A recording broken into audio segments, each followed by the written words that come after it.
여러분은 이성을 볼 때 어떤 점에 가장 끌리시나요? 멋진 외모, 다정한 성격, 뛰어난 능력, 그것도 아니면 상대방의 땀 냄새는 어떠신가요? 1995년 베데킨트 박사는 땀에 젖은 티셔츠라는 실험을 진행합니다. 그는 49명의 여성에게 남성의 채취가 된 셔츠를 제공하고 가장 매력적인 냄새가 나는 셔츠를 고르게 했는데요. 그 결과 여성들이 선택한 옷은 본인과 가장 차이가 큰 유전자를 가진 남성이 입은 옷이었습니다. 이런 결과가 나타난 이유는 우리 몸의 항원 복합체 MHC 때문인데요. MHC는 인체의 면역을 담당하는 물질로 외부의 병균에 저항하기 위해 다양한 유전자를 필요로 합니다. 그래서 우리는 본능적으로 가족이나 친척 등 가까운 관계에서의 교제는 피하고 나와 유전적으로 차이가 큰 상대에게 무의식적으로 끌리게 되는데요. 이런 근친을 피하는 행동은 쥐나 물고기 같은 동물에게서도 흔히 볼 수 있는 현상으로 누군가의 채취가 좋게 느껴지는 건 단순한 취향이 아니라 좋은 유전자를 후세에 전달하기 위해 자연스럽게 몸이 행하는 본능이었던 것입니다. 이 연구를 보면 우리는 비슷한 사람을 만나기보다 나와 다른 사람을 만나는 것이 더 자연스럽고 현명한 선택처럼 느껴집니다. 그런데 정말 그게 맞을까요? 2023년 과학학술지인 네이처의 콜로라도 대학 연구팀의 한 논문이 실립니다. 연구진은 실제로 수많은 커플 데이터를 대조하여 그들이 서로 얼마나 비슷한지 알아본 것인데요. 연구진은 남녀 약 16만 명의 자료를 분석하여 키, 몸무게, 지능, 성격, 종교 등 총 133가지 특징을 비교했습니다. 그리고 그 결과 전체 커플의 82에서 89%가 꽤나 유사한 커플이란 것이 확인되었는데요. 이 중 완전히 다른 특성을 가진 커플은 단 3%에 불과했습니다. 이 커플들은 교육 수준, IQ, 정치 성향 등 여러 측면에서 유사했으며 안경 착용 여부, 허리둘레, 술과 담배 습관에서도 비슷한 모습을 보였습니다. 심지어 어린 시절 모유 수유 여부나 총 몇 명과 관계를 가졌는지 같은 아주 사적인 부분까지도 유사성을 보였죠.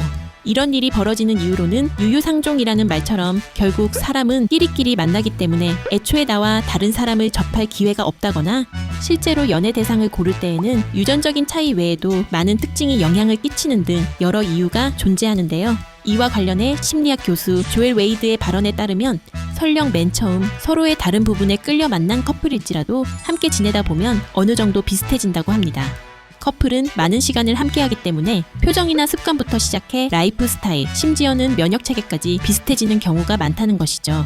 이 결과는 우리에게 명확한 현실을 보여줍니다. 나의 본능은 다른 면을 가진 사람에게 끌릴지 몰라도 결국 선택하는 작은 대체로 비슷한 모습을 하고 있거나 다르더라도 점차 비슷해진다고 말이죠. 그렇다면 결국 비슷한 사람이든 다른 사람이든 어차피 만나다 보면 비슷해질 테니 누굴 만나든 상관없는 걸까요? 그건 당연히 아닙니다. 서로 비슷해진다 해도 각자에겐 바뀔 수 없는 부분이 존재하고 애초에 비슷한 사람을 만난다 해도 상대는 내가 아니기 때문에 그 안에서 또 다른 점이 보이기 마련이니까요.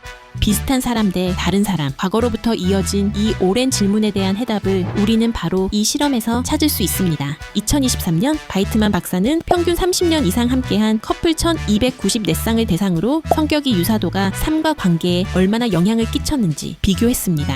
그리고 그 결과 두 사람이 비슷한지 다른지는 사실상 만족도에 큰 영향을 주지 않는다는 결론이 나왔는데요. 커플의 만족도에 직접적인 영향을 준 건 다름 아닌 그들의 성격 그 자체였습니다. 연구 결과 커플의 만족도는 그들이 얼마나 외향적인지, 얼마나 친화적이고 성실한지, 얼마나 개방적이고 덜 부정적인지에 따라 차이를 나타냈습니다.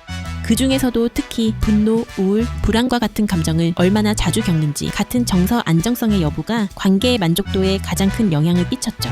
지금 말씀드린 이 5가지는 연인과의 관계뿐 아니라 개인의 인생에도 많은 영향을 끼치는 특징인데요. 학계에서는 이 특징의 중요성을 인식하고 빅5 성격 검사를 만들기도 했습니다. 이 테스트는 현재 가장 공신력 있는 검사 중 하나이므로 내가 어떤 사람인지 정확히 알고 싶다면 한 번쯤 테스트 해보는 것도 나쁘지 않겠죠. 비슷한 사람 대 다른 사람, 어떤 사람을 만나야 할까? 이 질문의 답은 결국 얼마나 비슷한가에 있지 않았습니다. 우리는 유전적으로 다른 사람에게 끌리고 현실에서는 나와 비슷한 사람과 더 많은 관계를 맺지만 성격이 얼마나 비슷한지가 관계의 만족도를 보장해주지는 않았죠. 앞서 말씀드렸듯 이 5가지 요인을 고루 갖춘 사람일수록 삶과 관계에서 만족도가 높았습니다. 하지만 현실에서 이 모든 조건을 완벽히 갖추기란 쉽지 않기 때문에 그런 의미에서 주목하고 싶은 특징은 이 3가지인데요. 누군가와 함께 하다 보면 아무리 잘 맞는 사람이어도 어느샌가 말다툼이 생기기도 합니다. 이 순간 상대에게 네 생각은 틀렸어 라고 하기보다 네 생각은 그렇구나 라고 할 수 있다면 여기에 더해 대화를 통해 타협안을 찾으려고 노력하고 화내기보다 침착하게 의견을 전할 수 있다면 웬만한 문제는 웃어 넘기는 그런 단단한 관계가 되지 않을까 싶네요. 여러분은 행복한 관계를 위해 무엇이 중요하다고 생각하시나요?